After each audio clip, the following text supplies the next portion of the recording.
So Ellen DeGeneres is leaving television. She is run her course. You know, she had enough. Even David Letterman had enough, and Johnny Carson. I mean, you know, you can only do this for so long, and then all of a sudden you're out of it. I did 15 years on all night radio on WOR. Larry King did it for a long time. You just you know, it's enough already. You play it out. Or as the manager told me at WOR that Jerry Crowley, he says you've had a good run. Actually, I had a crawl. Is what I did. What I'd like to do is, I would like to tell you that I am going to put on a dress and replace Ellen, but I'm not going to do that. And that's been done. I mean, that's how television began with Milton Berle. He was the first big star we had on television on NBC once a week, and he was in a dress. He was a drag. He put on a dress to get laughs. Ellen would not put on a skirt to get laughs. But she's done it. You know, I mean, come on, she made her statement. And Oprah wore it out. You know, enough already with the self-help now. It's true. You know, you can only do this for so long, and sometimes they ask you to leave before you're done. That happened with Regis Philbin. You know, NBC or ABC rather was owned by Disney, and they gave him a plaque in the corner of the building where he did the show from in New York, across the street from his apartment. And I was friends with Regis, and he was pissed off because they were edging him out. Well, first of all, he wanted more money. And he got spoiled by doing the Millionaire Show and making a lot of money on another network. But, you know, it's a business. It's a business. They only care about the money. And, you know, I will tell you, the black people now who are so lucky in many ways to get to live their dream, you're still not going to be under that same guiding star that we all have called the dollar sign. You know, or we call it U.S. Uncle Sugar. That's it. U.S. is Uncle Sam. You know, well, Uncle. I go to my uncle. I need a handout here. And there's talk now about how people don't want to go to work because they're getting paid already by the government. And why would I go to work when I can make more money sitting at home, and I don't have to work for an idiot that I never liked anyway, doing a job I didn't want. You know, I mean, this is all a shuffle, and it's all a shift of consciousness. And actually, it's good because you can figure out now what you really want to do in life and how you can do it. You know, a lot of people think that gas thing was a fraud. Everything's a fraud. The voting's a fraud. The television's a fraud. You know, everything is in our imagination. We imagine a lot of things. We're creative, and people are creative even if they're not on television, you know, or in show business. People know how to get around something they don't like. They know how to set off bombs, how to shoot people. There's a lot of creativity on the negative side. So what we try to do is put everybody in a place not of being the same, but of practicing what it is they're created for and helping them to be healthy. Hey, we're doing it now. A lot of black people who are into this way of life are showing the value of eating differently, of not having fried chicken in a bucket as being your main diet, and eating plant life, and doing the things that we're supposed to do. The Chick-fil-A, for instance, which is a rooster sperm, I think is the secret sauce. Well, they can't get the roosters to, they don't want to, I know, I'm sorry I brought up the birds, but roosters don't want to, they just don't want to, they're not interested in chicks. They're gay. The roosters are gay. Chicken not get laid. Chicken no fillet. And that's a Christian guy, you know, he closes the store on Sundays too, you know. I'll tell you something, their chicken stuff is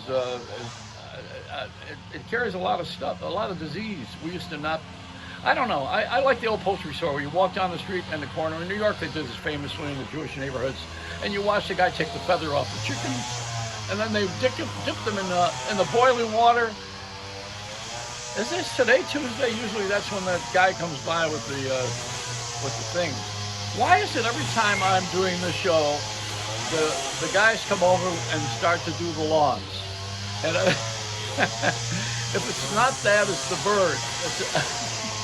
Okay, all right, we got it. Thank you.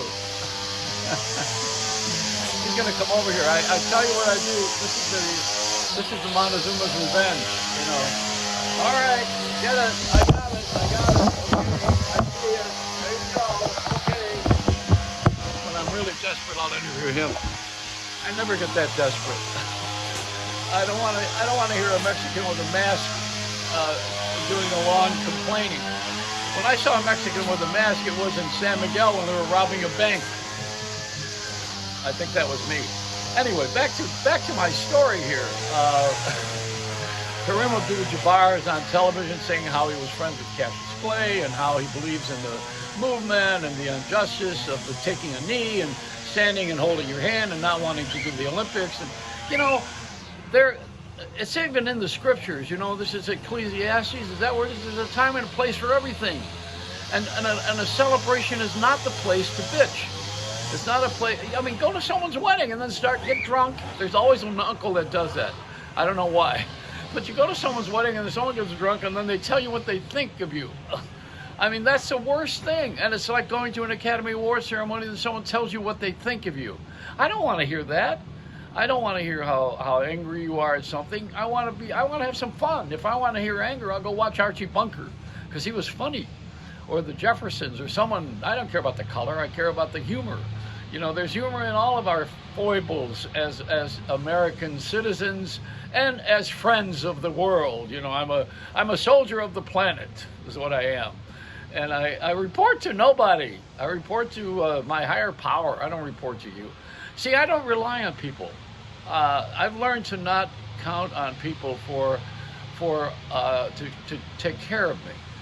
And although I have done it, but I'm learning to not do it anymore. I want to rely on myself, my own skills, my own working. And that's why when people don't want to go to work because they're not being paid enough and they would rather take unemployment. But there's other reasons. They have kids at home and the kids can't go to school and they have the vaccine and women should never have taken jobs. That being the case. But I liked a woman having a job because if my wife didn't have a job, I would have, when I was getting sober years ago, I wouldn't have had any money. It was a good thing she went to work. And she didn't have to go to work. She was a golf pro. Come on. But, she went out and took a regular dental hygienist job. We all got our stories. Everybody's got a story. Everybody has a reason for not going to school. I'll never forget the guy that didn't call in to not come to work because he said that his cat had swallowed the floss. The dental floss. So what are you going to do? I mean, people are ridiculous. I used to call in to the Catholic school as my mother and tell them that Joey was sick. Well, he was mentally. Are they going to come around here again with that noise machine? This is what rich people do. They take the lawnmower and go do the lawn yourself. But rich people, they live in these communities and they pay people to come and do the labor. Then we get mad because they're from another country. And they are not citizens, but they're doing all the work. I'll never forget when Ronald Reagan was governor of California, and they used to go and look for his help because he was anti-grape pickers. Remember the migrant grape workers? Cesar Chavez. Let's unionize. And Reagan was the governor of California. At that time, I think I wanted to go to his house and open the dryer and find the people he was hiding. Yeah, I'm laughing about it because we're ridiculous. And the ridiculousness of it all has got to be discussed, not the issue. The issue itself is boring. They read the police blotter on television. Who cares about watching a fender bender? Do you really? On the 405 in LA, people used to hold up traffic because they would drive by a fender bender and look at it with the Gawk Patrol. Like they didn't ever see an accident or they couldn't watch it on TV. They wanted to stop and see an accident. I mean, we're attracted to that. And people are, for some reason, attracted to tragedy and things that we never would do ourselves, that we watch other people do that we're happy they're getting away with.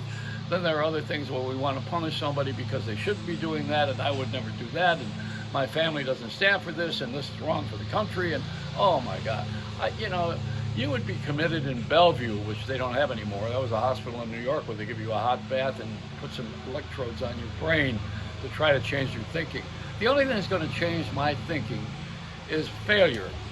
Because when I try something and it doesn't work, believe me, I'm going to do something else. I don't know about you. That's how I live.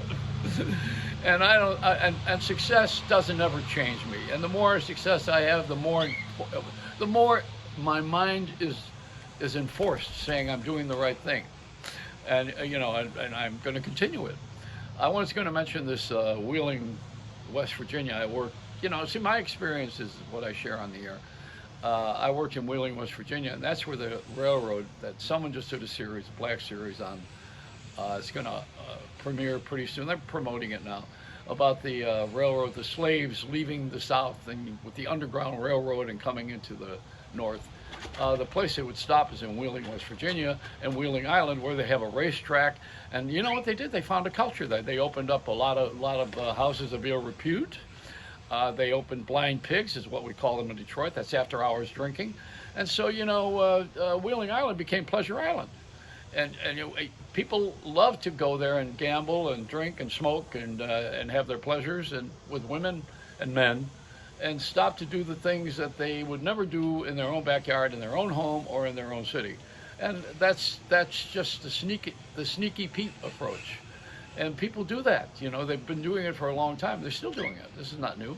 That's why you have a lot of people come down when they're big executives or ministers or priests or, we're all here on this planet with no perfection.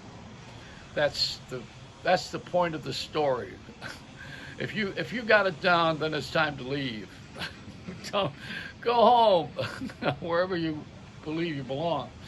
I'm tired of the award shows where people get on the air and we're there for a celebration, and I equate it to, I told you, a drunken uncle at a wedding who starts to tell you he sounds off.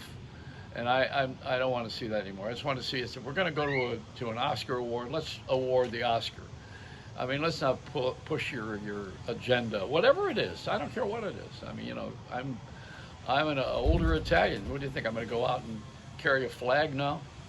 The Columbus Day Parade is the only parade that goes up Fifth Avenue. Doesn't go down Fifth Avenue. Do you know that? We even go the wrong way. It's a Reynolds Wrap.